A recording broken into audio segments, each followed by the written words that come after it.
Selamat pagi, Jess. Saya mau curhat ini. Kamu dengerin sampai habis ya, supaya kamu bisa mendapatkan informasinya secara utuh ya. Saya mau curhat khusus tentang yang namanya Law of Attraction, atau hukum tarik-menarik, atau hukum tabur tuai, atau hukum sebab akibat. Ini penting banget supaya bisa membebaskan teman-teman semuanya untuk menikmati hidup yang benar-benar berkah, ya. Hukum yang paling harus kamu waspadai adalah apa yang kamu tabur itu yang kamu tuai, dan itu perluasannya banyak sekali. Itu banyak sekali. Perluasannya itu bisa menjadi ketika kamu menunjuk seseorang, maka 3 jari menunjuk ke dirimu sendiri. Itu tabur tuai juga, ya. Kamu beri, kamu menerima, itu tabur tuai juga. Itulah kenapa banyak orang-orang kuno kalau dikasih sama tetangganya, dia pasti bales sama tetangganya untuk memberi. Karena apa? Karena hukumnya dalam banget itu. Itu hukum tidak tertulis dan tersirat di mana-mana dalam dunia kehidupan. Kamu mau tidak mau, suka tidak suka, harus melakukan itu. Ya, kamu menilai orang, maka kamu akan dinilai oleh orang. Ini terjadi di mana-mana. Suka tidak suka, itu secara otomatis namanya hukum, pasti akan seperti itu. Nah, itulah sebabnya, Jess, segala sesuatu yang berhubungan dengan kehidupan kita, waspadai banget dengan hukum tabur tuai. Karena sebagaimana kamu menilai orang, sebagaimana kamu memperlakukan orang, maka perlakuan dan penilaian itu akan kembali ke kamu. Itu hukum tabur tuai. Itulah sebabnya saya benar-benar wanti-wanti strike banget untuk saya melakukan sesuatu yang tidak membuat orang lain itu bermasalah dengan saya.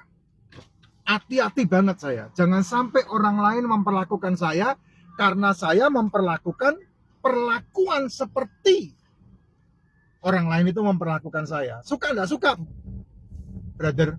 Itu kamu akan ngalami seperti itu. Contoh, kenapa banyak tukang angkot yang sopir angkot yang susah? Saya pernah di Medan, bos. Di Medan saya naik angkot. Saya bisa naik Grab, tapi saya naik angkot. Angkot di Medan, saya bilang sama drivernya, Pak, kenapa angkot di Medan kok penuh semua?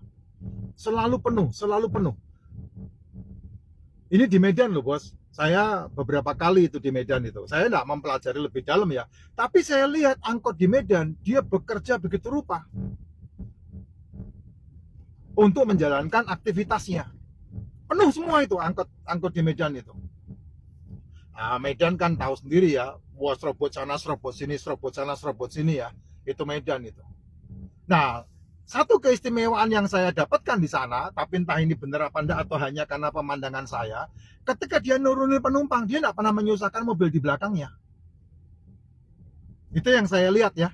Tapi kejadiannya seperti apa di lapangan saya tidak tahu. Tapi ketika saya naik angkot itu, sopirnya bilang, Pak, hati-hati di pinggir pintu, tasnya di dalam. Tuh, itu sopir angkot yang memperingatkan saya.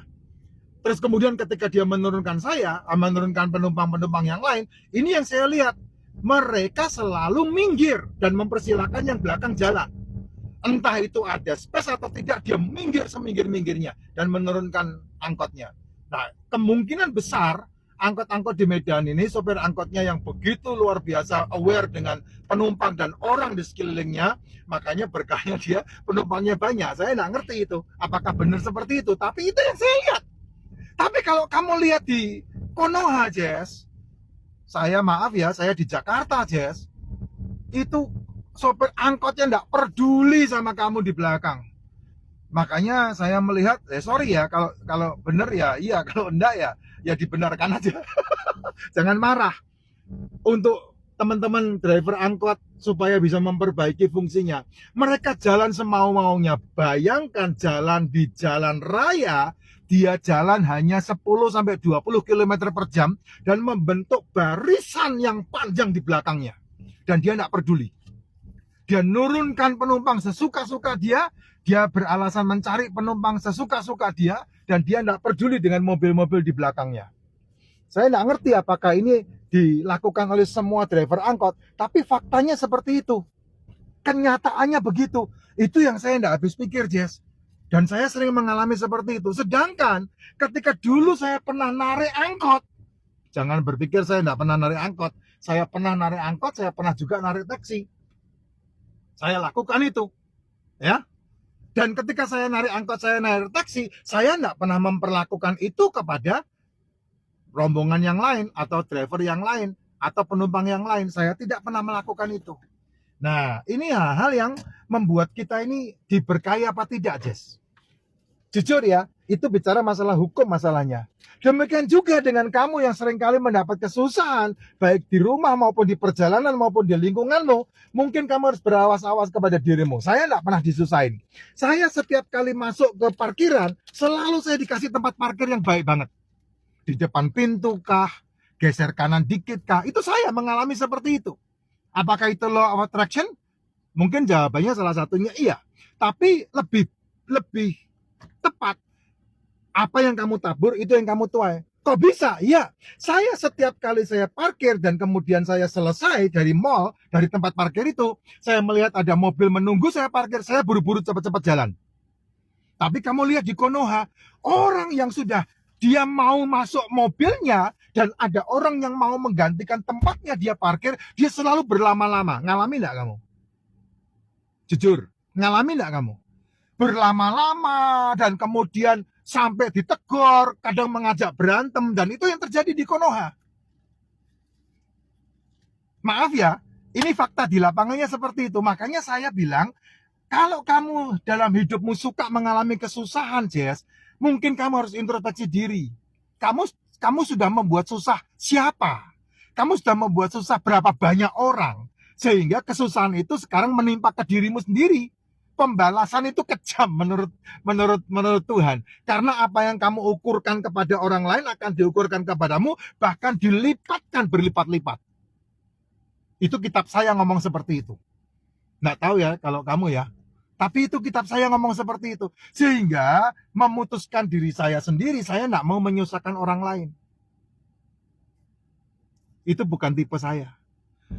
Gitu, Jess. Ini penting sekali ini untuk kamu waspadai ini. Ya, teman-teman driver angkot, teman-teman Gojek, teman-teman ojek, Grab, teman-teman tukang parkir, teman-teman kalau bisa membahagiakan dan mempermudah orang lain, teman-teman polisi, teman-teman tentara, teman-teman pimpinan perusahaan. Kalau kamu bisa membuat gampang buat orang lain, kenapa mesti kamu harus mempersulitnya? Teman-teman ASN, teman-teman kelurahan ini, kecamatan ini. Kalau kamu bisa mempermudah, kenapa kamu harus mempersulit? Ingat loh, pembalasan itu lebih kejam. Dan pembalasan itu adalah haknya Tuhan, bukan hak saya. Bukan hak manusia. Itu haknya Tuhan. Nah, makanya waktunya sekarang untuk kita memperbaiki diri. Untuk law of attraction itu bekerja dalam diri kita sebagaimana mestinya dan memberikan manfaat yang banyak. Padahal hukum-hukum kita waktu muda sekolah diajari mendahulukan orang lain itu lebih utama daripada diri sendiri. Nah itu ya mengukur orang lain itu mengerikan karena pembalasannya ke diri kita. Jangan pernah menunjuk kalau kamu tidak mau ditunjuk. Itu hukumnya. Nah coba deh introspeksi diri. Ayo coba komen kalau kamu setuju dengan omongan saya ini ya. Sedikit sih, enggak detail saya ngomong karena waktu pembatasannya cuma 9 menit saya ngomong di TikTok. Jadi ngomongnya berantakan semua. Tapi apa yang saya ngomong garis besarnya kamu pasti ngalami itu. Siapa yang jengkel dengan sopir angkot? Sopir angkot kan angkot kan mencari makan, betul mencari makan, tapi bukan tujuannya kamu menghalangi orang di belakangmu. Gojek mencari makan betul, tapi bukan tujuannya kamu mengganggu lalu lintas dan merugikan banyak orang. Parkirlah di tempat yang memang sudah waktunya, yang sudah ada tempatnya. Nah itu yang pola pikir nih. Coba silahkan kamu boleh komen, boleh maki-maki saya kalau saya salah. Tapi ini pasti dialami oleh banyak orang. Ya, jangan pernah apa yang kamu lakukan hari ini berbalik berkali-kali lipat kepadamu yang merugikan kamu dan keluargamu.